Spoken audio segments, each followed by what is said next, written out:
Deciding which banners to use your ancient summons on in Watcher of Realms is always a major decision for your account. Obviously, you could pull on the banner you saved for and waited for forever and just pull 6 King Hearts. It happens. You guys will see that tattoo very soon. I'm about to take the bandage off tomorrow morning. Looking forward to that.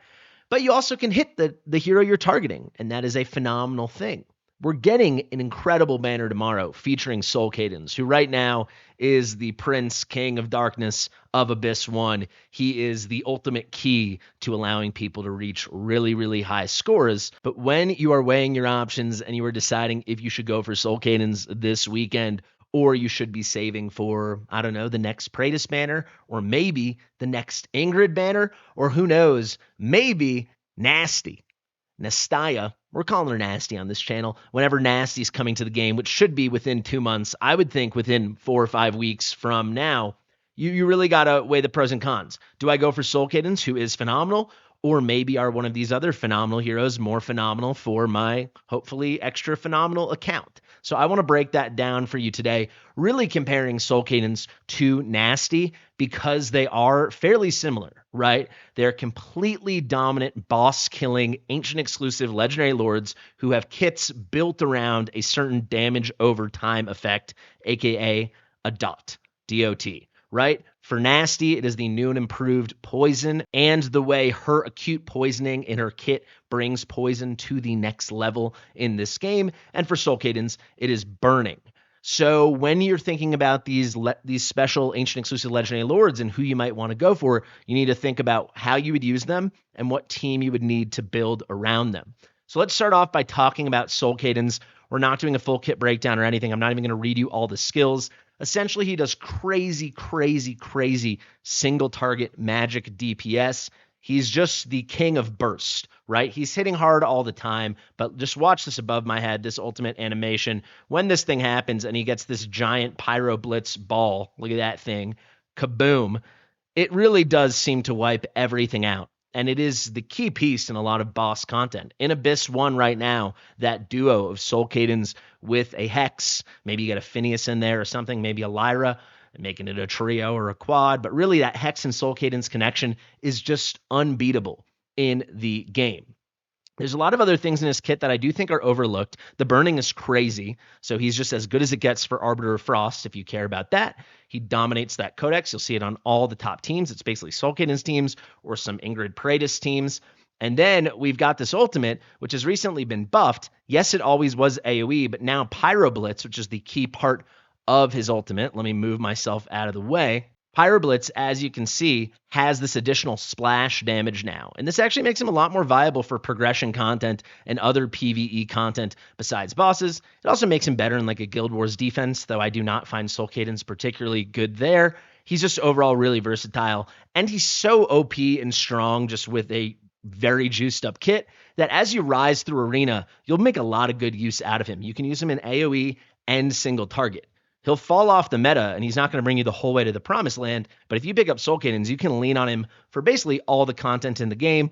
And then later on, he will be a superstar for you in the main bosses in Watcher of Realms, right? Nastya, Nasty Girl, she's kind of the same thing. She just is taking that magic DPS to one extra level.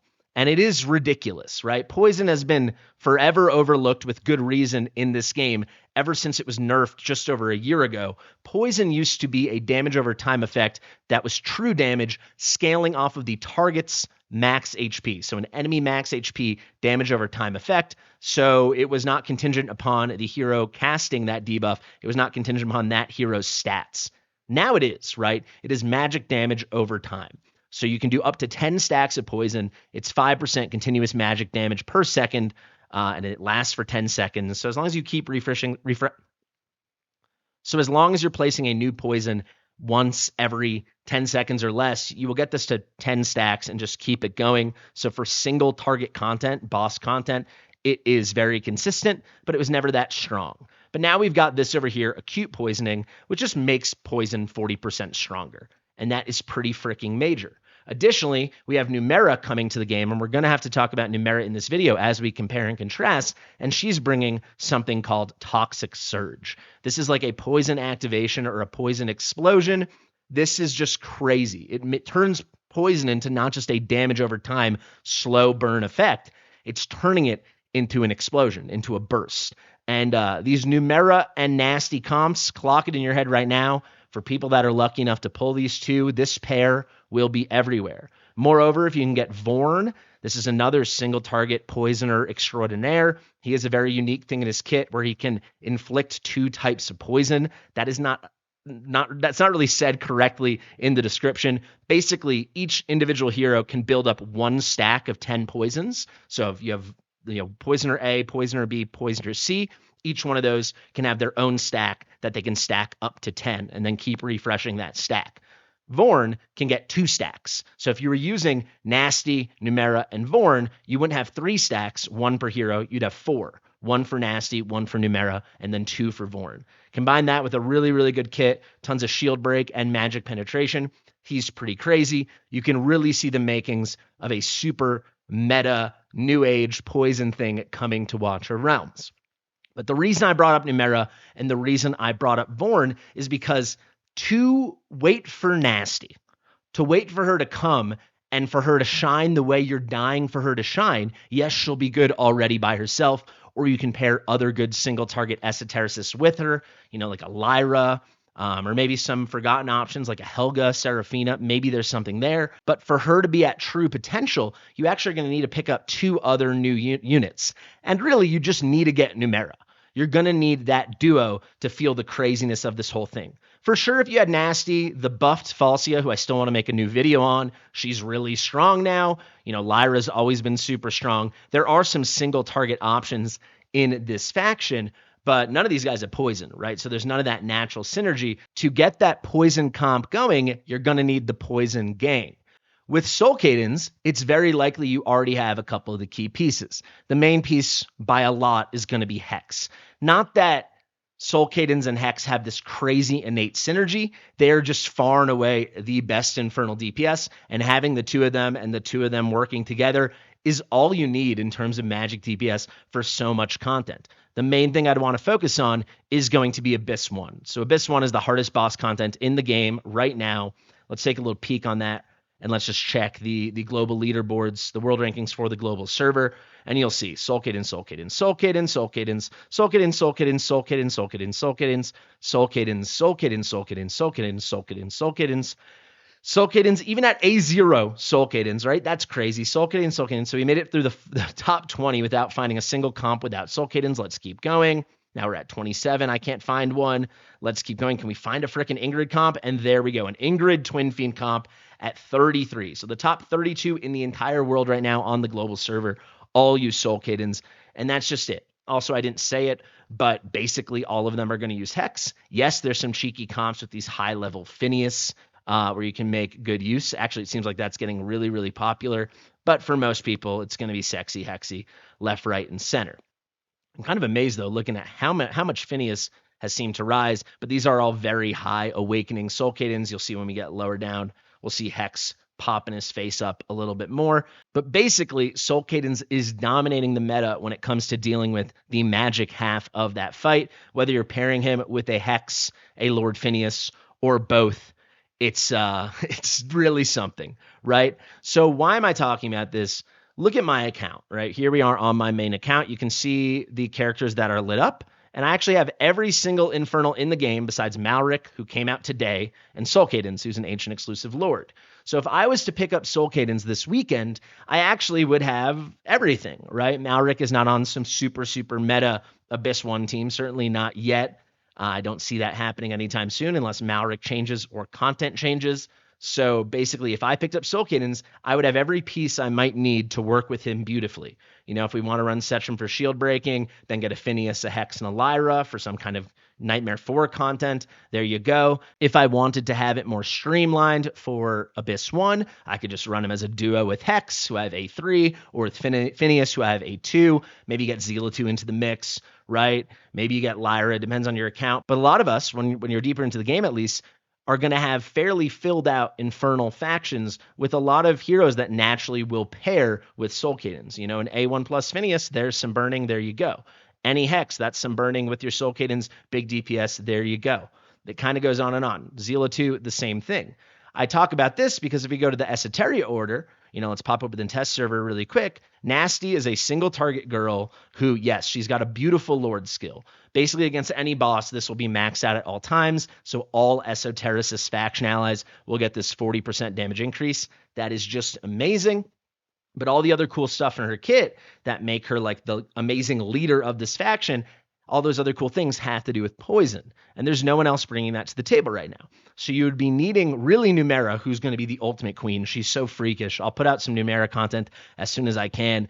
You really won't believe how freaking good she is. And everyone should be saving for her right now, unless they drop a new limited really soon, something like that. And then Vorn, who's also really good. But all three of these units are new. So if you picked up Nastya, if they run her 3 weeks from today or something, totally possible, but you haven't gotten a Numera or a Vorn yet, she'll be great, but it won't be this fully realized thing on your account. Whereas if you got her and Numera, you'd have something shockingly meta that likely could be better and probably will be better, believe it or not, than like a Hex Solcadens or a Hex Phineas Solcadens or a Phineas Solcadens, something like that. So it is something you need to consider. If you've got tons of stuff saved and you want to do the gamble, maybe it is a worthy gamble. I actually do think it's a worthy gamble for many accounts. Maybe you plan on pursuing this crazy Poison Gang Esotericist meta. However, if you're just that one missing piece away, Solcadens really could be it. I want to talk about another thing, pivoting away from, you know, this kind of opportunity cost of going for Solcadens now versus waiting for Nasty Girl. And it really comes down to Solcadens versus Twin Fiend. Solcadens over Twin Fiend is the cleanest inequality between two legendary lords in a single faction in Watcher of Realms. There's not a single piece of content that Twin Fiend is better than Solcadens. It's just, there's literally nothing at this point. Now that he has the splash damage, so he can compete with and then exceed Twin Fiend if you need some AoE-ness, some AoE action, area of effect action. Solcadens is better than Twin Fiend at literally everything. Literally everything. If we go to all the other factions, Ingrid, crazy DPS, really cool Lord skill, but actually Leia, different Lord skill that's actually better for some pieces of content, like especially if it's not boss content, and she's an amazing healer. Wow, those are pretty different. You know, two of the lesser lords in the game from the North Throne, we've got our fighter version here, that's going to help boost your attack, and then we've got our tanky version here with hearts, a lot more deployable, boosts your tankiness. I can go through the list on everything. You know, Tordor and Rygar is kind of tight, but actually there's certain comps, certain pieces of content, especially for really high-end Semras stuff where you could lean on Rygar over Tordor, even in Abyss 1 with a couple comps. At least there's a conversation. You know, here Morgan's got better DPS for certain things and is like better for Guild Wars defense. Demi has better DPS for a lot of other things, better crowd control, better anti-heal. If we go really fast, here, yes, Yovar's basically better than Araka at everything, but sometimes you just need a melee unit. In comes Araka. Esoteria order, yeah, obviously Venoma sucks, but actually this last line is so freaking unique, especially for progression. That's a cool Lord skill. I guess we're doing it all now. We got the big DPS in Valderon, but then we've got the better Lord skill and the tank and Gone, and then it's just Praetus over here. But you get what I'm saying. With the Infernal Blast, Solcadens is a completely strict upgrade for every single piece of Infernal Blast content in this game over Twin Fiend. I have an A5 Twin Fiend. He's been my Soulstone Mule, and I've pulled him 3 times.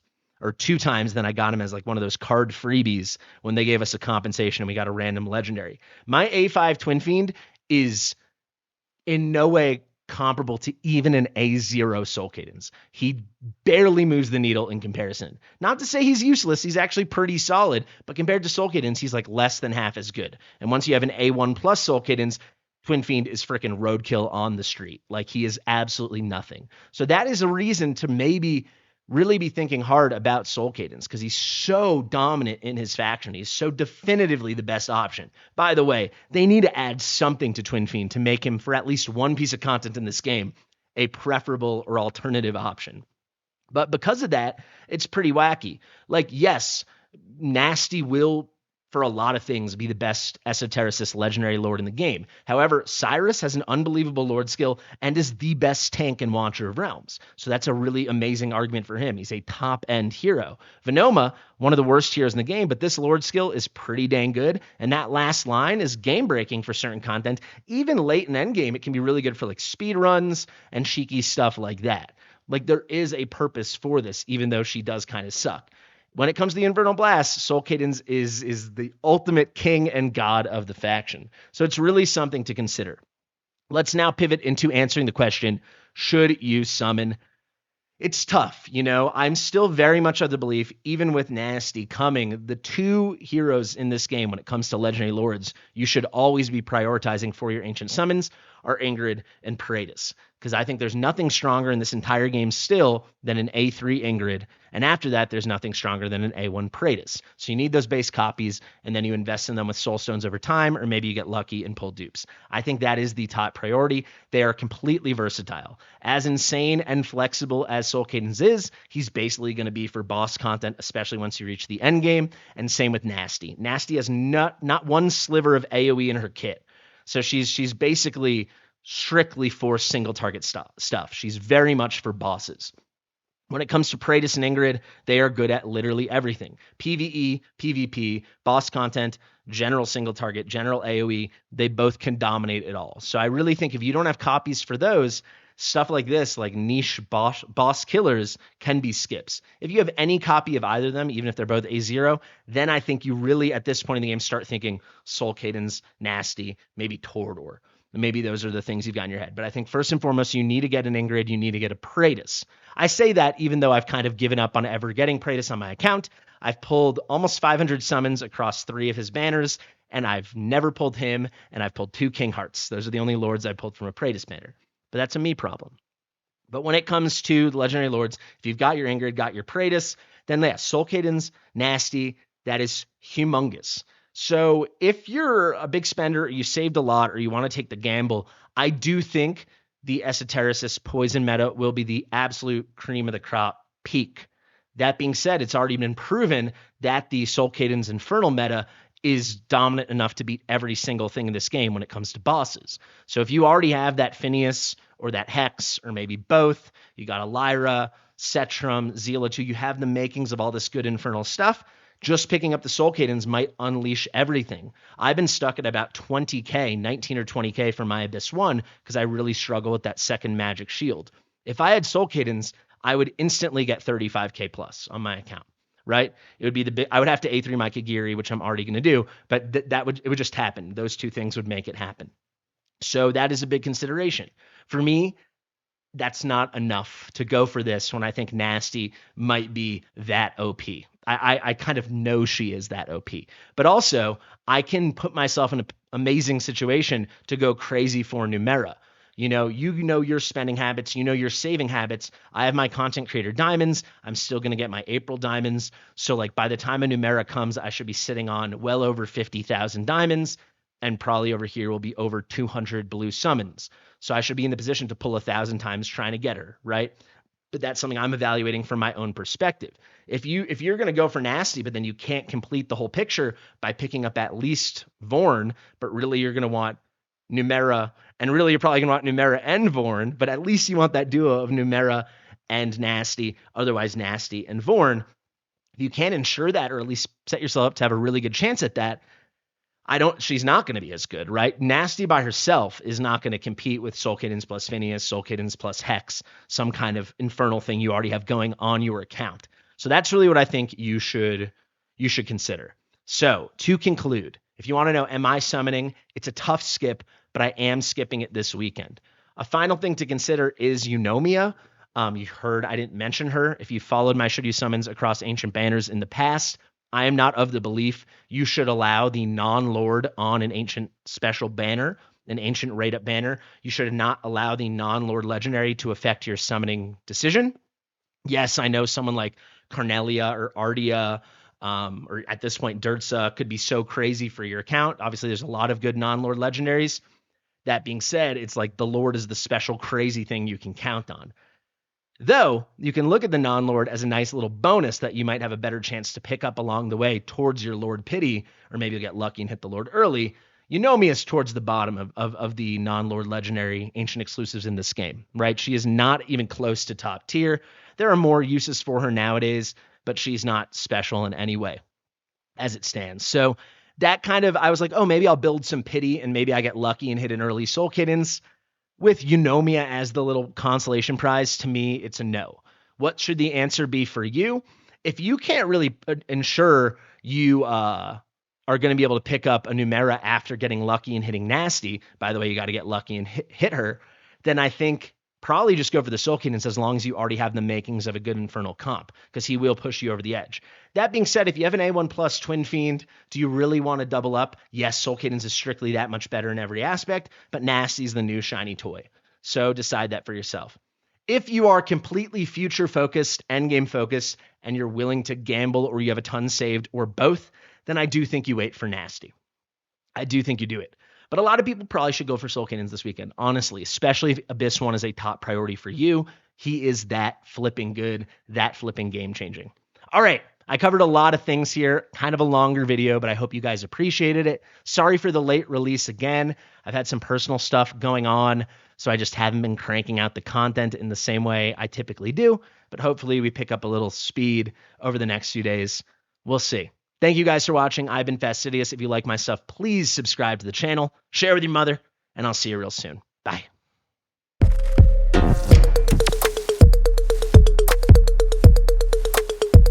Fastidious.